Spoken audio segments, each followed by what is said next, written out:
Have you ever noticed how the people you can't quite reach seem to occupy your mind the most? How someone who doesn't immediately respond to your messages suddenly becomes more intriguing than those who are always available? Perhaps you've experienced the other side too, feeling invisible despite always being there, always saying yes, always making yourself accessible. And maybe you've started to wonder why your constant presence seems to diminish your value rather than increase it.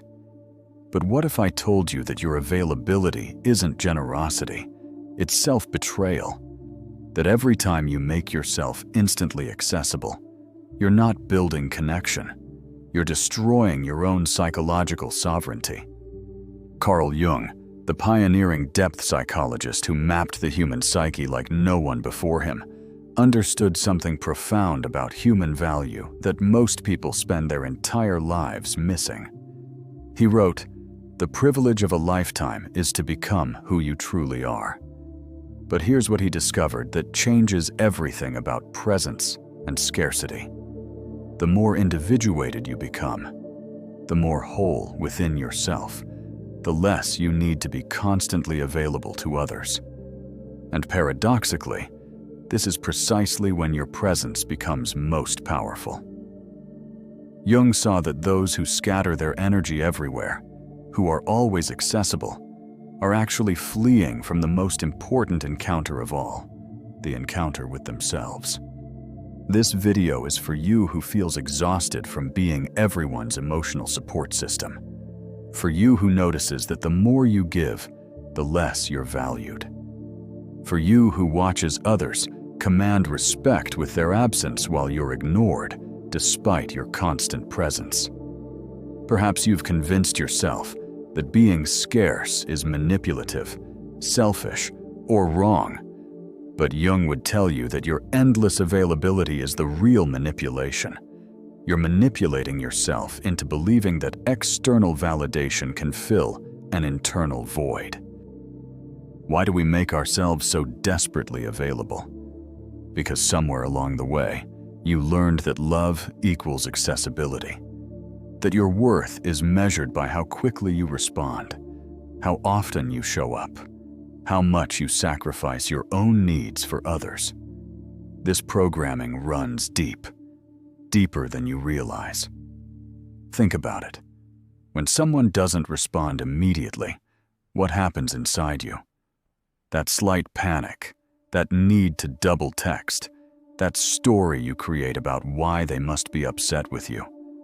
But when someone is always available, always responding within seconds, something else happens. You take them for granted.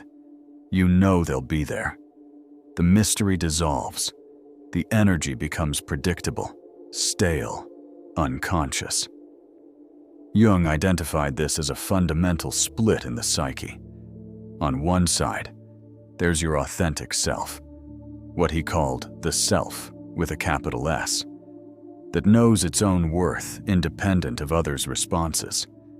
On the other side, there's the persona, the mask you wear, constantly adjusting itself based on who's watching, desperately seeking approval through endless availability. But here's the darker truth. Your constant presence isn't just exhausting you, it's training others to devalue you. Every time you drop everything to respond, every time you sacrifice your own priorities to be available, you're sending an unconscious message. I don't value my own time, so why should you? The psyche operates on economic principles. What's abundant has little value. What's scarce becomes precious. But most people try to increase their value by increasing their availability, not understanding they're flooding the market with their own presence. You've become psychological inflation.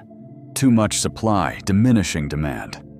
Jung's concept of individuation, the process of becoming a complete, integrated person, holds the key to understanding true scarcity. Individuation isn't about becoming perfect or special. It's about gathering all the scattered pieces of yourself that you've given away through endless availability and integrating them into a unified whole. When you're constantly available, you're fragmenting your psychic energy. Jung called this energy libido, not in the purely sexual sense, but as life force itself. Every immediate response, every dropped boundary, every yes when you mean no, these are hemorrhages of your vital energy. You're bleeding out psychologically, and then wondering why you feel so empty, so unseen, despite being everywhere. But when you begin the individuation process, something shifts. You start to conserve your energy, not out of manipulation, but out of necessity. You realize that to become whole, you must stop scattering yourself. This is where true scarcity begins, not as a tactic, but as a natural consequence of self-possession. The individuated person doesn't play games with availability. They simply have less need to constantly prove their worth through presence because they've found something more valuable, their own center. When you're centered in yourself, you don't need to orbit around others' needs. You become the sun, not a satellite. This is the profound paradox Jung discovered. The more complete you are within yourself, the more powerfully others respond to your presence. Not because you're trying to create scarcity, but because authentic wholeness is genuinely rare.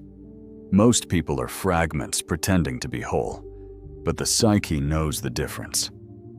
Here's what this looks like practically. Instead of responding immediately to every message, you complete your current task first. Not to create false scarcity, but because you've learned to respect your own focus. Instead of always being available for others' crises, you maintain boundaries around your energy. Not to be cruel, but because you understand that enabling others' dependency serves no one. But understanding this intellectually is one thing. Actually implementing it? That's where the real challenge begins. If this message is speaking to you, subscribe to the channel. I appreciate your support. The real work of individuation requires you to face what Jung called the shadow. All the parts of yourself you've disowned in your quest to be endlessly available. Your need to be needed, your fear of abandonment, your addiction to being seen as good or helpful. These shadows don't disappear when ignored. They control you from the unconscious. When you start making your presence scarce, these shadows will scream. You'll feel guilty for not responding immediately, anxious that people will leave, terrified that you're becoming cold or uncaring. But Jung understood this crisis is necessary. It's the psyche reorganizing itself around a new center, your authentic self, rather than others' expectations. The transformation happens in stages. First comes the uncomfortable withdrawal. You stop being instantly available and feel the anxiety of empty space. Then comes the shadow confrontation, facing why you needed to be so available in the first place. Finally comes integration, discovering that your worth isn't diminished by scarcity, but revealed by it. Here's what Jung understood that changes everything. Scarcity of presence isn't about withholding yourself from the world. It's about being so psychologically rich within yourself that your presence becomes a gift rather than a given. When you achieve this level of individuation, you don't become less loving. You become more precise with your love. You don't become less generous. You become more intentional with your energy. The person who has achieved this kind of psychological scarcity moves through the world differently. They don't chase, they attract. They don't scatter their presence, hoping for validation. They offer it consciously to those who can truly receive it. Their absence isn't punishment. It's simply the natural result of a life lived from the center rather than the periphery. Imagine walking into a room and not feeling the compulsive need to fill the silence, to make yourself useful, to ensure everyone likes you. Imagine responding to messages when it aligns with your rhythm, not from anxiety. Imagine your presence being so rooted in your own wholeness that others feel more solid just being near you. This isn't arrogance. It's individuation. It's what Jung meant when he said, "Who looks outside, dreams. Who looks inside, awakes." When you achieve this, something profound happens. The very people who took you for granted when you were always available suddenly see you with new eyes, not because you're playing games, but because you've become something rare, a person who belongs to themselves. Your scarcity isn't manufactured. It's the natural consequence of a life lived in alignment with your deepest self. Now, I want to ask you something that might be uncomfortable. What would happen if you stopped being so available? Not as manipulation, but as an act of self-respect. What parts of yourself have you scattered to the winds in your desperate attempt to be loved through accessibility? Write in the comments, "I choose my own wholeness," if you're ready to begin gathering back the pieces of yourself you've given away. Share what you're most afraid will happen if you become less available. Let's create a space where we can be honest about the cost of endless availability and the courage required for true individuation. Because in the end, Jung's message is both simple and revolutionary. Your presence has value, not because of how much you give it away, but because of how deeply you've claimed it for yourself. The scarcer your presence becomes, the more precious it is, not as a strategy, but as the natural result of becoming who you truly are.